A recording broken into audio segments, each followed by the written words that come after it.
Joshua chapter 3, verse 7 says, "Then the Lord said to Joshua," and we should never forget a statement like this. Like, God of the universe, the Lord Yahweh, Jehovah God, who created all things, in whom all things are sustained and satisfied and filled and have their existence and their being, and this God of mercy and compassion and the Lord of glory, like, he's speaking to people. He's speaking to Joshua. Like, we should never take this statement right here lightly. But this is what the Lord has to say. Today, I will begin to exalt you in the sight of all Israel, that they may know that as I was with Moses, so I will be with you. Now, this is really a direct promise from Joshua 1. Do not fear, I will be with you always wherever you go. Like, God made this specific promise to Joshua. I am never going to leave you. In the same way that I was with Moses, I will be with you. Never forget that, Joshua. And so the Lord is just restating all of these things.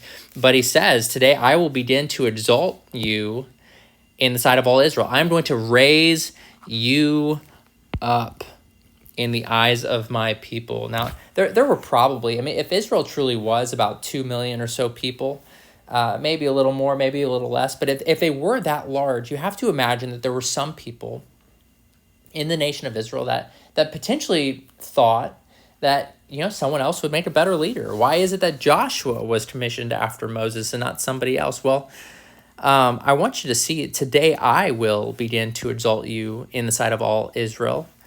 God is going to do this. I will begin to exalt you. This is what I am going to do.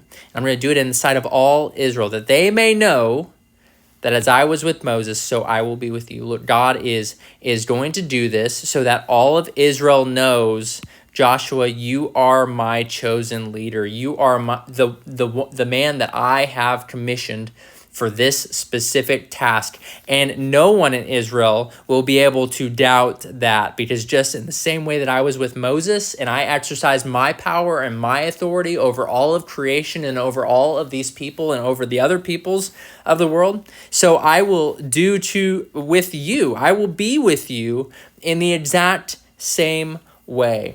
And so the Lord is speaking to Joshua in very similar ways that he was speaking to Moses.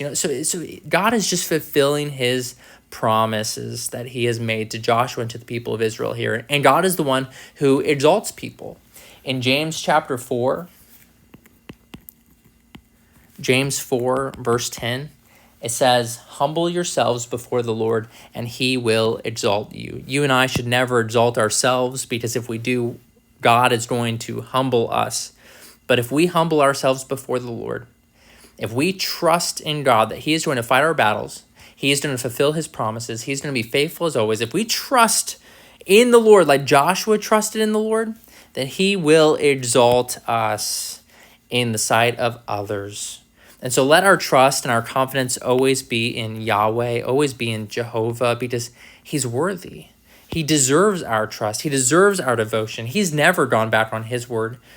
And so every time the Lord speaks to Joshua, Joshua has 100% confidence that God is going to be faithful. And so when the Lord says in Joshua chapter 3, verse 7, when the Lord says to Joshua, "Today I will begin to exalt you in the sight of all Israel, that they may know that as I was with Moses, so I will be with you." Like, as he says that to Joshua, Joshua has no reason to doubt, and Joshua doesn't doubt.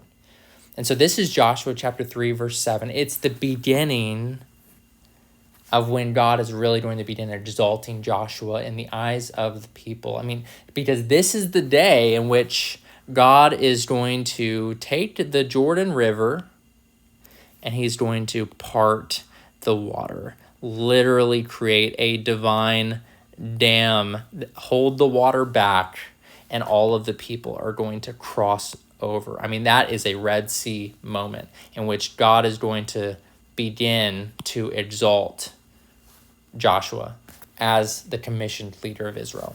Joshua chapter 3, verse 7.